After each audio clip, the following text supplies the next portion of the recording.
Y el último apartado del tema y el último apartado del curso es sobre las actividades que se pueden utilizar para llevar a cabo los programas de educación para la salud. En el apartado 3, en el vídeo anterior, hemos visto que los distintos programas tienen a su vez distintas actividades que, que son las acciones reales que se llevan a cabo para conseguir los objetivos.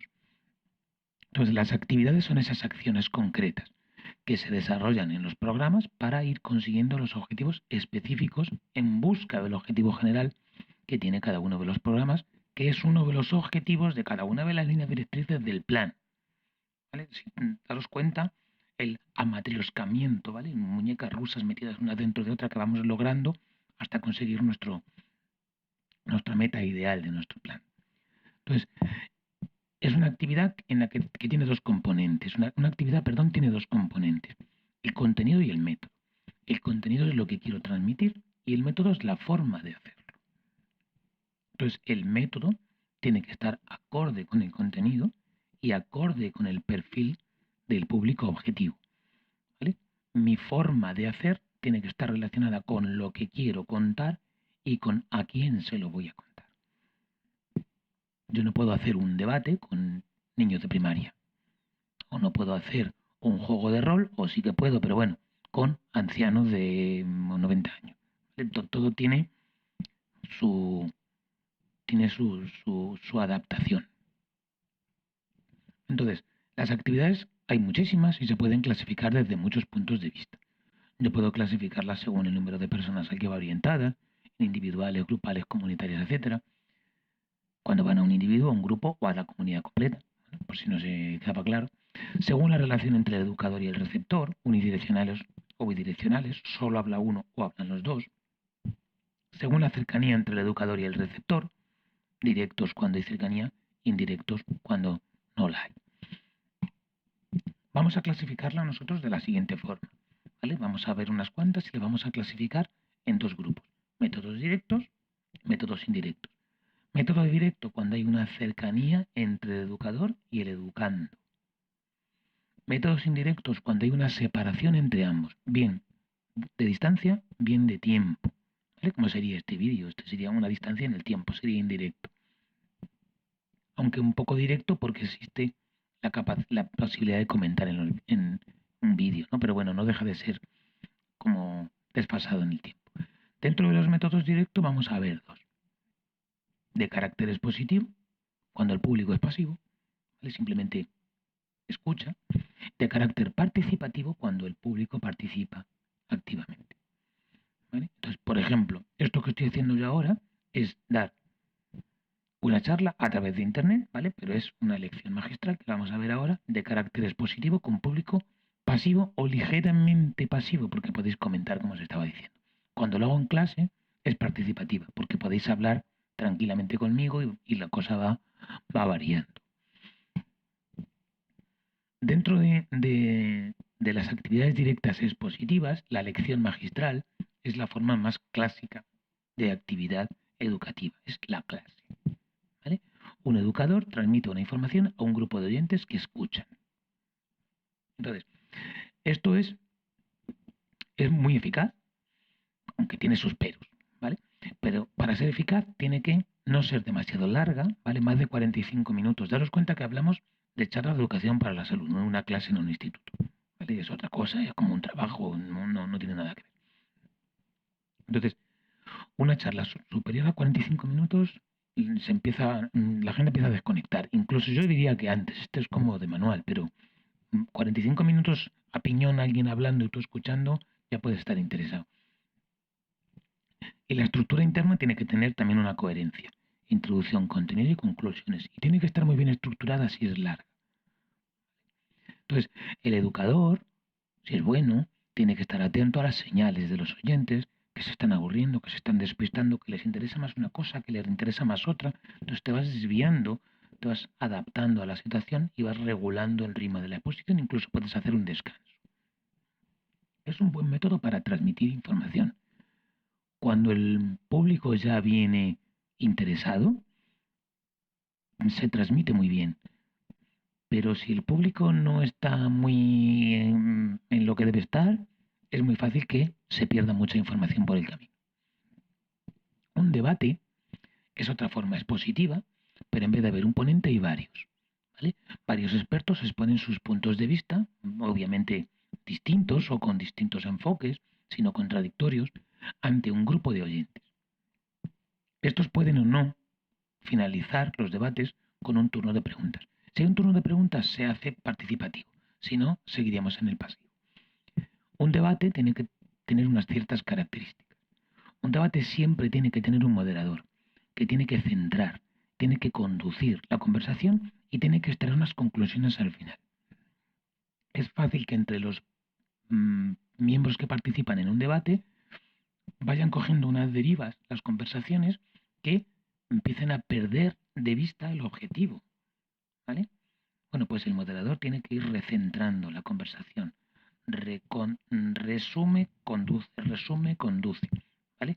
Y al final extrae unas conclusiones. Y de igual manera tiene que tener una estructura interna. Una introducción, la discusión y unas conclusiones finales. Es interesante porque aporta distintos puntos de vista, en vez de un solo punto de vista. Si está bien planteado el debate, y a la hora de plantearlo bien, lo importante es elegir bien a las personas que van a formar parte del debate, ¿vale? Que tengan puntos de vista que no, que no sean el mismo, porque si todo el mundo está opinando lo mismo, pues o formando sobre lo mismo, pues no hay mucha conclusión. Entre las formas participativas, aparte de los turnos de preguntas de los anteriores, destaca la entrevista clínica o el diálogo. Es una conversación directa entre un educador y uno o varios educandos, ¿vale? Personas que hay que educar. Normalmente se desarrolla de forma socrática, que ya la hemos comentado, en la que el entrevistador, el educador, va a ir apretando, por así decirlo, al educando de manera que vayan saliendo las determinadas dudas, las determinadas necesidades, y él mismo se vaya dando cuenta y vaya exponiendo cuáles son las posibles soluciones. ¿Vale? Consiste en ir reconduciendo, porque mediante la lógica, para que la persona se dé cuenta de cuáles son los hábitos que tiene que cambiar. El educador tiene que desarrollar una gama de habilidades sociales muchas veces impresionante para convencer al educando. Empatía, cordialidad, respeto, confidencialidad. ¿Vale? Si no hay confidencialidad, esto no va a funcionar. Y es muy eficaz porque atiende individualmente, pero es poco eficiente porque resulta caro. ¿Vale? Una sola persona solamente puede coincidir con convencer y cambiar un hábito de una sola persona. Entonces, desde un punto de vista económico, resulta poco viable. Otra forma participativa está más para grupos, es la lluvia de idea o tormenta de idea o brainstorming, ¿vale? Que es una actividad en la que el educador estimula a los participantes para que propongan ideas o soluciones del tema que se está tratando. Entonces, esto es muy útil como método previo a otros, ¿vale? Antes de hacer una actividad de otro tipo, yo hago una tormenta de ideas porque me ayuda a detectar las necesidades concretas del grupo al que yo estoy intentando educar. Entonces, si yo sé que un tema determinado tiene 10 posibles derivaciones y en la tormenta de ideas yo detecto que hay 5 que son más importantes para ese grupo, pues me puedo centrar en esas 5. ¿Vale? También sirve para que den ideas unas personas a otras y les hagan ver cómo piensan sus iguales, ¿vale?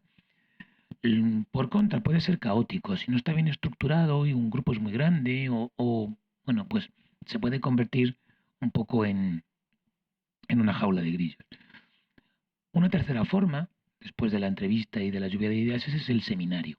Un seminario, en un seminario lo que se hacen es que se forman grupos de trabajo, cada uno desarrolla o elabora un documento final acerca de lo que se le haya planteado, ¿vale? Y después se le va a llevar a cabo una puesta en común para intentar sacar una serie de conclusiones en base a la investigación, el análisis que ha hecho cada uno de los grupitos. Cada uno tendría un moderador dentro del grupo, dentro de cada seminario, que luego expondría las conclusiones.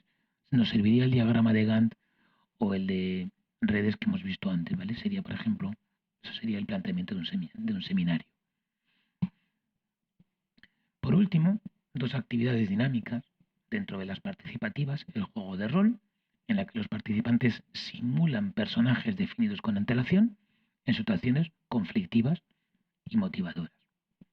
Por ejemplo, pues en una charla de acoso, pues uno es el acosador y otro es el acosado, ¿vale? Entonces se establece una especie de juego en la que se representa el papel. El formador tiene un papel de facilitador, pero sin intervenir, ¿vale? Para no condicionar, no distorsionar las acciones de los participantes, porque lo que pretendemos es ver cómo se comportarían en determinadas situaciones. Una simulación es representar situaciones en las que los participantes van a aprender formas de resolver el problema, ¿vale? Aquí no consiste en representar, en meterse en un papel, sino en hacer una determinada acción. Por ejemplo, para primeros auxilios, una simulación, se tiene el muñeco de primeros auxilios y se aprende sobre el muñeco a resolver un problema de parada o de falta de respiración o de lo que corresponda, ¿vale? Como ejemplo de simulación. Y luego, por último, tenemos las actividades indirectas. Las actividades indirectas son las que hacen referencia a métodos masivos, enfocados a la comunidad amplia. Pueden ser solo visuales, como carteles, prensa, libros, trípticos, panfletos, ¿vale? Comparado con el público al que se accede, es muy económico.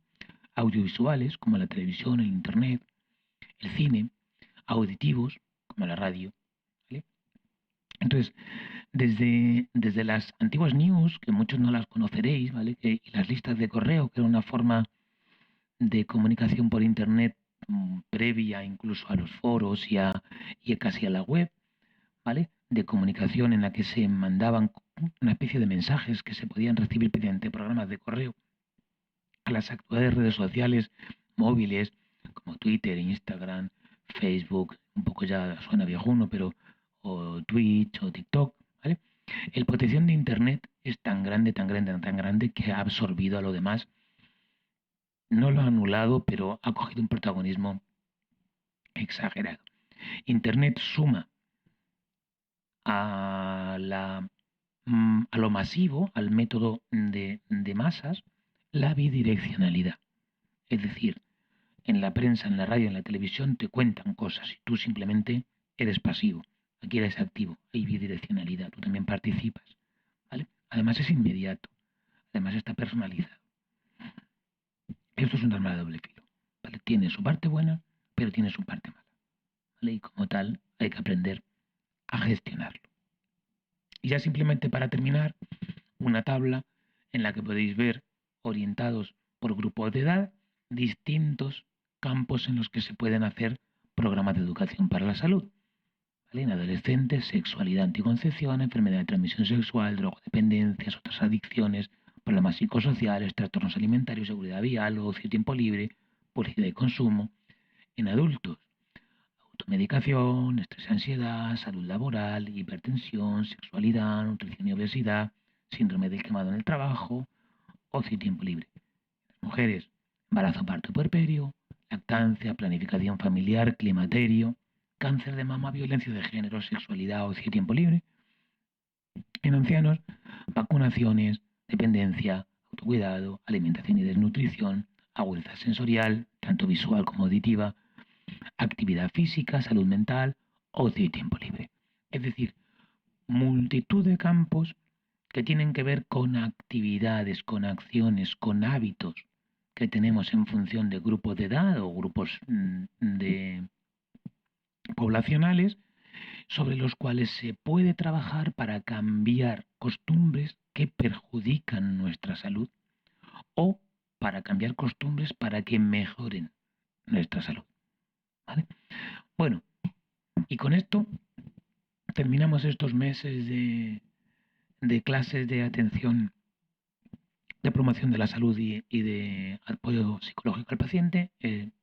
Espero que os haya interesado, los que seáis mis alumnos, que aprobéis todos, y los que no seáis mis alumnos, pues que también aprobéis todos si estáis de cara a un examen y que os resulte útil. Bueno, hasta luego a todos.